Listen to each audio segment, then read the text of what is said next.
O Evangelho do nosso Senhor e Salvador Jesus Cristo, conforme escreveu Mateus, no capítulo 5, versículos de 1 a 12, dizem: Vendo Jesus a multidão, subiu ao monte, e assentando-se, aproximaram-se dele os seus discípulos, e abrindo a boca os ensinava, dizendo: Bem-aventurados os pobres de espírito, porque deles é o reino dos céus. Bem-aventurados os que choram, porque eles serão consolados. Bem-aventurados os mansos, porque eles herdarão a terra. Bem-aventurados os que têm fome e sede de justiça, porque eles serão fartos. Bem-aventurados os misericordiosos, porque eles alcançarão misericórdia. Bem-aventurados os limpos de coração, porque eles verão a Deus. Bem-aventurados os pacificadores, porque eles serão chamados filhos de Deus. Bem-aventurados os que sofrem perseguição por causa da justiça, porque deles é o reino dos céus. Bem-aventurados sois vós, quando vos injuriarem e perseguirem e mentindo disserem todo mal contra vós, por minha causa. Exultai e alegrai-vos, porque grande é o vosso galardão nos céus, porque assim perseguiram os profetas que foram antes de vós. Aleluia. Mateus capítulo 5, versículo 1, diz que Jesus subiu até aqui. E uma vez que toda a multidão o viu aqui subindo, subiu com ele. No entanto, há uma particularidade no versículo 1 profunda. Toda a multidão subiu com ele, mas somente os discípulos se aproximaram. Muitas vezes as pessoas estão envoltas na multidão, mas os discípulos são aqueles que se aproximam. Muitas vezes a multidão é muita, e a multidão não tem como ser pouca, né? Já visto que a palavra multidão caracteriza no mínimo 1000 pessoas. Então a multidão vinha com ele, mas só os discípulos se aproximavam.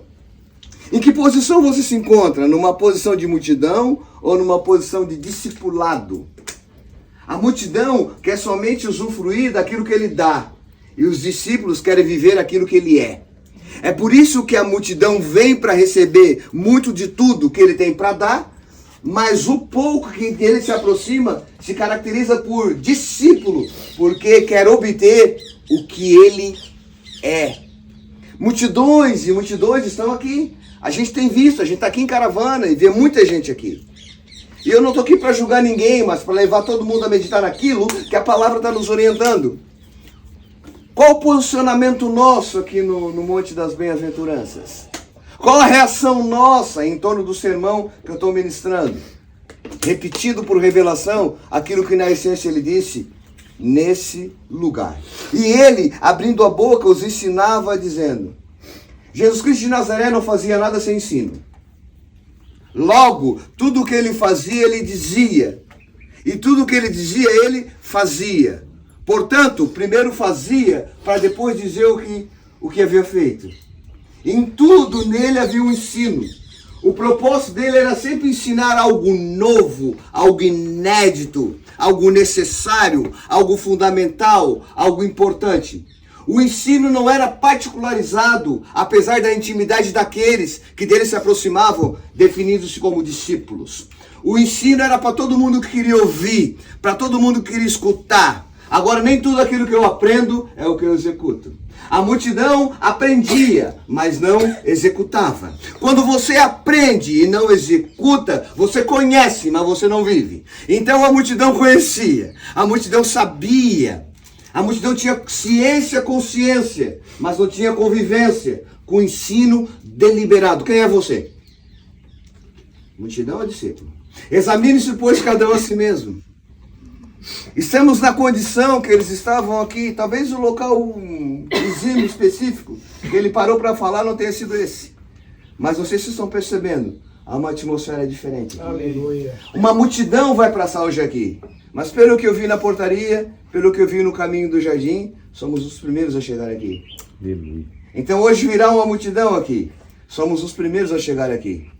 Como estamos? Na condição de multidão ou de discípulos?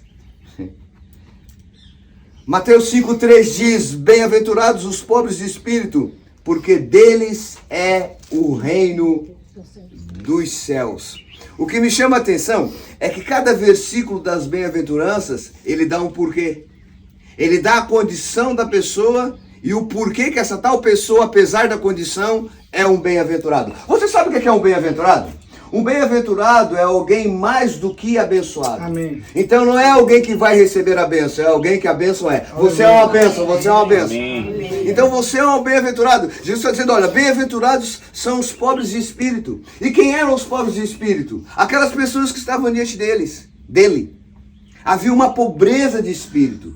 E ele fez uma correlação com a pobreza financeira das pessoas. As pessoas estavam empobrecidas financeiramente, logo desanimadas na alma, logo abatidas no espírito. E ele disse, olha, apesar dessa condição espiritual de vocês, eu sou o Rei dos Reis, eu sou o Senhor dos Senhores, eu sou o Messias, eu vim aqui para fortalecer o espírito de vocês. Aleluia. Não é uma questão financeira, não é uma questão matemática, não é uma questão de status quo, é uma questão espiritual. Eu vim aqui para suprir o espírito de vocês. Vocês são bem-aventurados. Amém. Vocês são mais do que abençoados.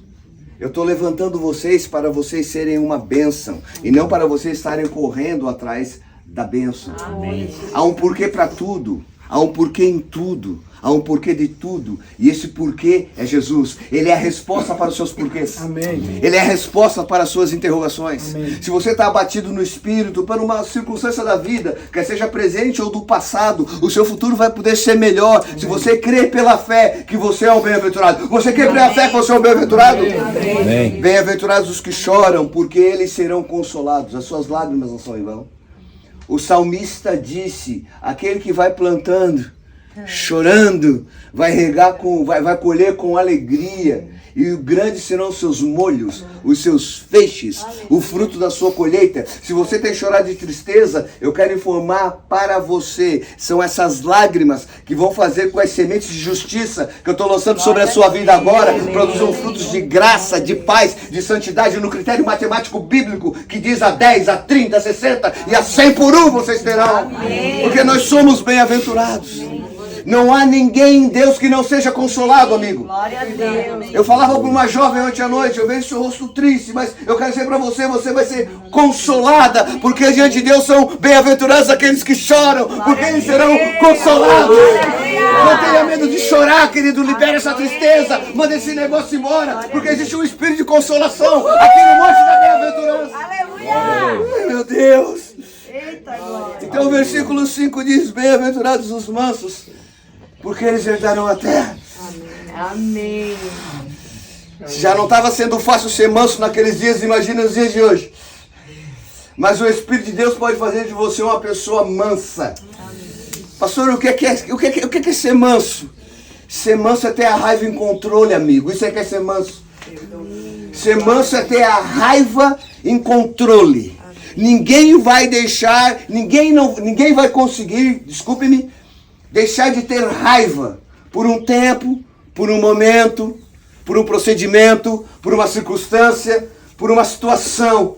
Mas o bem-aventurado é aquele que mantém esse negócio no controle. Amém. Ele está ali sendo tentado para avançar num e ele está abençoando 10. Glória Ele a Deus. consegue manter esse negócio no controle. O marido fez uma coisa ali que não convinha muito bem, mas ela é uma bem-aventurada. Ela fica mansa, ela fica tranquilinha.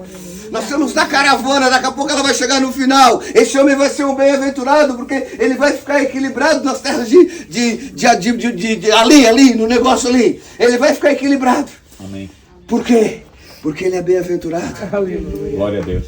Se tu é um bem-aventurado, tu é um homem, mulher, pessoa, manso, tranquilo, deixando a raiva em controle, controlando as emoções, controlando os sentimentos, equilibrando as palavras, Amém. regulando o olhar, usando as mãos para apalpar e não para agredir.